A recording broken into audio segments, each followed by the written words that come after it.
Hey everyone, welcome back. Ready for another deep dive? Today we're going to dig into a conflict that I think really kind of shook up the Middle East, the Yom Kippur War. And judging from the excerpts you guys sent in, this is way more than just, a surprise attack. Oh, absolutely. This is about global power plays, miscalculations, and, the repercussions. They're still felt today. Yeah. It's a pivotal moment in history, that's for sure. Right. So to even really wrap our heads around all this, we got to rewind a bit back to the early 1970s. The Six-Day War, just a few years prior, had, it left a mark, to say the least. Arab nations, especially Egypt, Syria, they're dealing with some serious losses. I mean, territory, strategic positions, the whole nine yards. Yeah, and we can't just look at the tangible stuff either. Imagine the feeling of defeat, the hit to their national pride. It's like, almost sets the state, creates this kind of tinderbox atmosphere. Okay, so enter some, shall we say, ambitious leaders. In Egypt, you've got Anwar Sadat. Now, this is a guy who wants to put Egypt back on the map to regain some of that lost influence. And for him, that meant getting the Sinai Peninsula back. Right. And he can't do it alone, obviously. This is where Syria comes in with Hafez al-Assad, who had just taken over in a coup a few years before.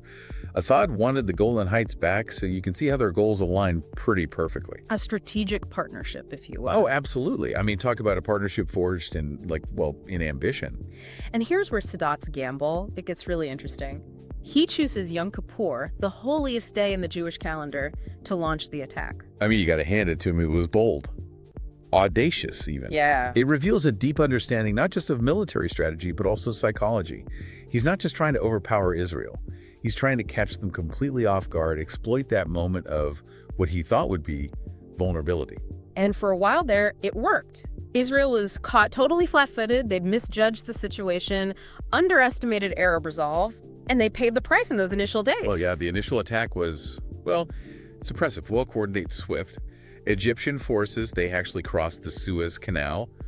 Meanwhile, Syrian troops are making headway in the Golan Heights. And remember, this is just a handful of years after Israel's win in the Six-Day War. Yeah. When the world was watching this unfold, like, whoa, how is this happening? Israel, this seemingly unbreakable force, was suddenly on the back foot.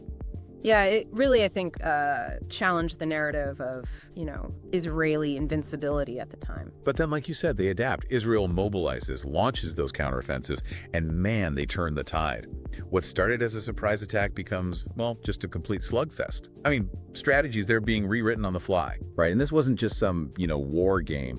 This was brutal. We're talking thousands of casualties on both sides, families torn apart. It's a reminder of just how devastating war really is, how those scars, they linger long after the fighting stops. And you can't forget about the global implications here. I mean, this is the Cold War, right? So you've got the U.S. backing Israel, the Soviet Union supporting the Arab states. Suddenly, a regional conflict blows up into this proxy war between superpowers. Exactly. It shows you how interconnected things were. Even back then, every bullet fired, every mile gained or lost, it had these ripple effects, shaping not just the Middle East, but in a way the whole world.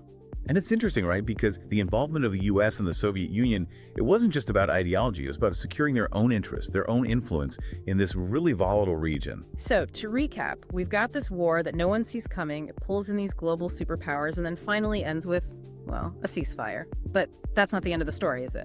No, not even close. See, the aftershocks of this war, they resonated for decades, even though they eventually were victorious.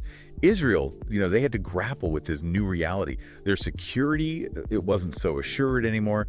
They realized they needed to rethink their military, their intelligence gathering, their entire approach, really, to this region where peace, it seemed even more fragile. Yeah, a far cry from that image of invincibility we talked about earlier. Exactly. And for the Arab world, this war was a rallying cry.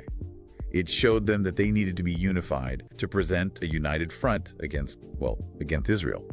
And it's here that Sadat, he makes another really interesting move. He decides to actually pursue peace with Israel, culminating in those Camp David Accords in 78. Now that was unexpected. I mean, going from, like you said, battlefield enemies to negotiating a peace deal, that's huge. What do you think, what prompted that shift for Sadat? That's the million-dollar question, isn't it? It's something historians still debate. What was it, like a strategic calculation, recognizing the cost of more conflict? Or maybe he wanted to cement his place in history as a peacemaker. Or Honestly, maybe it was a little both, but whatever his reasons, you can't argue with the impact. The Camp David Accords, I mean, they weren't just symbolic, they actually led to Egypt getting the Sinai Peninsula back. Wow. That's not just symbolic. That's a game changer. Talk about sending a message piece. Even after a war as brutal and as divisive as that one, it was still possible. It was a powerful message, for sure. But not everyone saw it that way, though. Sadat, he faced a ton of criticism, even condemnation from some of his, Arab neighbors. They saw it as a betrayal, this break in their united front against Israel. And sadly, this kind of highlights a really important point about the Yom Kippur War. Even though there was a ceasefire, even though there were agreements, it didn't magically erase all those deeper issues, right? Those tensions over land, over identity, they were still there, simmering beneath the surface. Right, like those ripples we were talking about earlier just kind of keep spreading. It's that whole, what's it called, the butterfly effect, where one event, even something small, can have these massive consequences. Exactly, and I think the Yom Kippur War, it shows us that history, it's rarely straightforward. There are so many factors, so many decisions, often unpredictable, that shape the course of events. So true, and it makes you think, doesn't it?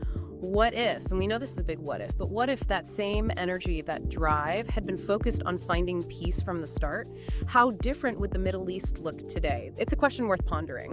And on that note, to everyone listening, thanks for joining us for another deep dive. We'll catch you next time.